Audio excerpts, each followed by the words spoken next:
बिस्मिल्लाहिर्रहमानिर्रहीम। अस्सलाम वालेकुम डियर स्टूडेंट। आज हमारा टॉपिक ऑफ डिस्कशन है इन्फेक्शियस डिजीज़। माइक्रो ऑर्गेनिज्म की वजह से जो डिजीज़ होती हैं वो सारी इन्फेक्शियस डिजीज़ होती हैं। डिटेल में हम लोग सारी डिजीज़ के बारे में पढ़ेंगे। नंबर 1 हमारे पास क्या आता है, एंटेरिक फीवर, टाइफाइड फीवर। ये क्या होता है, जिसको हम टाइफाइड बुखार भी कहते हैं। बैक्टीरियल इन्फेक्शन होता है सैल्मोनेला टाइफी की वजह से, ठीक है। सिस्टेमिक इलनेस होती है, इसमें फीवर होता है, एब्डोमिनल पेन और जीआईटी सिम्टम्स होते हैं।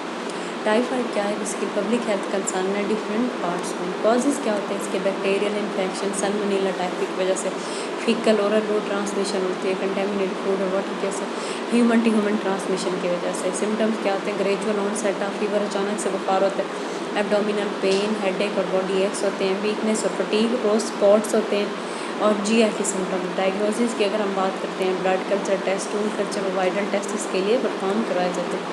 ट्रीटमेंट की बात करते हैं तो एंटीबायोटिक्स वगैरह होती हैं। उसके अलावा क्या होती है हमारे पास, स्पॉटिक केयर आती है। स्पॉटिक केयर में क्या होता है कि फ्लूइड इलेक्ट्रोलाइट रिप्लेसमेंट और डिहाइड्रेशन वगैरह करवाई जाती है। हॉस्पिटलाइजेशन भी करवाई जाती है। सवेयर केसेस में require hospitalisation for monitoring. Prevention में क्या होती है हमारे पास, वैक्सीनेशंस होती हैं। वैक्सीनेशन क्या होती हैं, बेसिकली हमारे पास हाइजीन प्रैक्टिस की, proper hand washing, consuming food, clean food वगैरह, sanitation, improvement of sanitation sewage system to prevent contamination.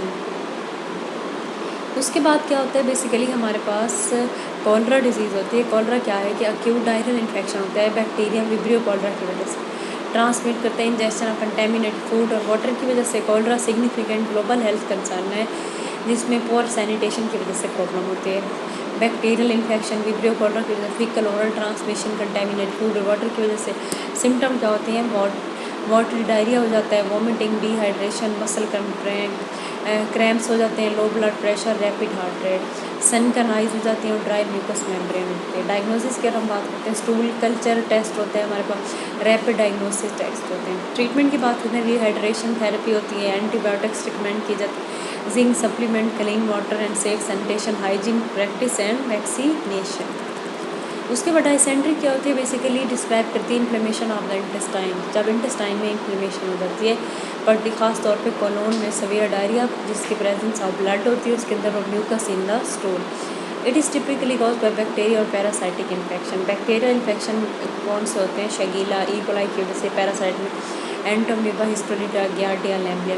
Symptoms क्या होते हैं हमारे पास, सवियर डायरिया होते हैं, एब्डोमिनल क्रैम्प्स और पेन, फीवर, टेंसमस होती है, परसिस्टेंट अर्ज टू, टेंसमस में क्या होता है, persistent urge to pass stool, dehydration वगैरह। डायग्नोसिस में स्टूल कल्चर टेस्ट होता है, माइक्रोस्कोपिक एग्जामिनेशन, ब्लड टेस्ट वगैरह। ट्रीटमेंट भी इसमें हम क्या रेकमेंड करते हैं, एंटीबायोटिक्स वगैरह, anti parasitic medication, rehydration therapy, ORS वगैरह, पेन किलर भी दिए जाते हैं। प्रिवेंशन में क्या है, हाइजीन प्रैक्टिस होनी चाहिए, सेफ फूड और वाटर होना चाहिए, एंटी माइक्रोबियल रेजिस्टेंस में देखेंगे। मलेरिया क्या है, malaria basically potential life threatening tropical disease है, प्लाज्मोडियम पैरासाइट की वजह से ट्रांसमिट होता है ह्यूमन से बाय जो हमारे पास फीमेल मॉस्किटो होती है, एनोफ्लोर मॉस्किटो, उसकी वजह से ये स्प्रेड होता है। अब जो हमारे पास प्लाज्मोडियम फाल्सिपेरियम होती है वो मोस्ट डेडली है। मलेरिया पूरी दुनिया का ग्लोबल हेल्थ कंसर्न है। आज कॉजेज में हमने बात कर ली, पैरासाइटिक इन्फेक्शन है, प्लाज्मोडियम पैरासाइट की वजह से ये कॉज होता है। वेक्टर बॉर्न ट्रांसमिशन होती है एक बंदे से दूसरे में। सिम्टम्स में हमारे पास क्या आता है, फीवर, बुखार होता है, चिल्स और स्वेट्स होते हैं, हेडेक होता है, muscle pain, joint pain, fatigue, nausea, vomiting, enlarge spleen भी हो जाती है। डायग्नोसिस में क्या हम बात करते हैं, ब्लड स्मीयर टेस्ट हो रहा है, फिर डायग्नोस्टिक टेस्ट वगैरह, एंटी मलेरियल मेडिकेशन रिकमेंड की जाती है। सवेयर मलेरिया की सूरत में IV ट्रीटमेंट भी हम यूज़ करते हैं। प्रिवेंशन में क्या होता है, वेक्टर कंट्रोल्स होते हैं, इंसेक्टिसाइड ट्रीटेड बेड नेट्स इस्तेमाल करनी चाहिए, इंडोर रेसिडुअल स्प्रे करनी चाहिए, कीमोप्रोफिलैक्सिस होनी चाहिए, elimination of breeding site. Complication में क्या है, सवेयर मलेरिया की सूरत में क्या होता है, डेथ भी हो सकती है, एनीमिया भी हो सकता है और प्रेगनेंसी कॉम्प्लिकेशन भी हो सकती है। मीज़ल्स क्या होती है, जिसको हम रेबोला भी कहते हैं, हाईली वायरल इन्फेक्शन है, स्प्रेड होता है और ज़्यादातर बच्चों में ये फैलता है। इसमें क्या होता है कि इसके हमारे पास वैक्सीन भी अक्रॉस द वर्ल्ड अवेलेबल है। कॉजेज़ क्या है, इसमें हमारे पास मीज़ल्स वायरस की वजह से होता है। ट्रांसमिशन क्या, एयरबोर्न मीज़ल हाईली कॉन्टेगियस होती है और बहुत जल्दी स्प्रेड होता है। डायरेक्ट कॉन्टैक्ट की वजह से भी ये स्प्रेड हो जाता है। सिम्टम क्या होते हैं, फीवर, कफ, रनी नोज, कंजक्टिवाइटिस, रेड और वाटरी आइज, कॉपलिक स्पॉट होते हैं, स्मॉल वाइट स्पॉट्स, रैश वगैरह। कॉम्प्लिकेशन में एयर इन्फेक्शन, नमूनिया और इंसेफेलाइटिस भी हो सकता है। अब इसे हमारे पास डायग्नोसिस क्या है, क्लिनिकल प्रेजेंटेशन पे, लेबोरेटरी टेस्ट पे, प्रिवेंशन में हमारे पास वैक्सीनेशन 2 डोज कैजुअल होती है, हार्ड इम्यूनिटी भी अवेलेबल होती है। ट्रीटमेंट में क्या होता है, सपोर्टिव केयर और रेस्ट और डिहाइड्रेशन।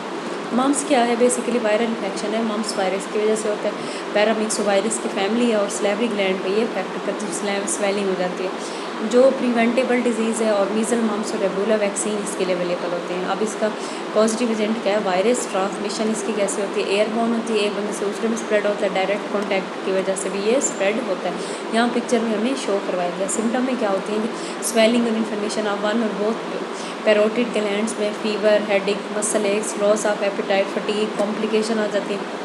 और काइटस हो सकता है, इन्फ्लेमेशन ऑफ टॉन्सिलाइटिस और फेजाइटिस, इन्फ्लेमेशन ऑफ द ओवरीज और मेनिंजाइटिस इसमें आ सकता है। इंसेफेलाइटिस भी हो सकता है, इन्फ्लेमेशन ऑफ द ब्रेन होता है कि क्लिनिक प्रेजेंटेशन से इसको एग्जामिन किया जाता है, लेबोरेटरी टेस्ट परफॉर्म किया जाता है। प्रिवेंशन में वैक्सीनेशन होते हैं, 2 डोज कैजुअल और हार्ड इम्यूनिटी। उसके अलावा ट्रीटमेंट में supportive care, rest and hydration.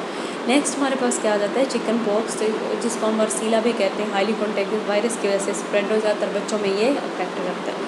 तो इसके कॉजेज़ क्या है, virus, chicken varicella zoster virus, transmission airborne होता है, person to person, direct contact से भी ये ट्रांसफ़र हो जाता है। सिम्टम में इची रैश होते हैं, फीवर, मरीज, headache, loss of appetite. Complication में सेकेंडरी बैक्टीरियल इन्फेक्शन, नमूनिया और इंसेफेलाइटिस भी हो सकता है।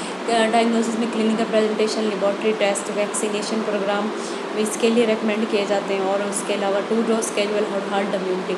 सपोर्टिव केयर में हमारे पास क्या होता है कि प्रॉपर ट्रीटमेंट प्रोवाइड करना, इच रिलीफ मेडिकेशन प्रोवाइड करनी और पेन रिलीफ मेडिसिन प्रोवाइड करना। That's it, thank you so much.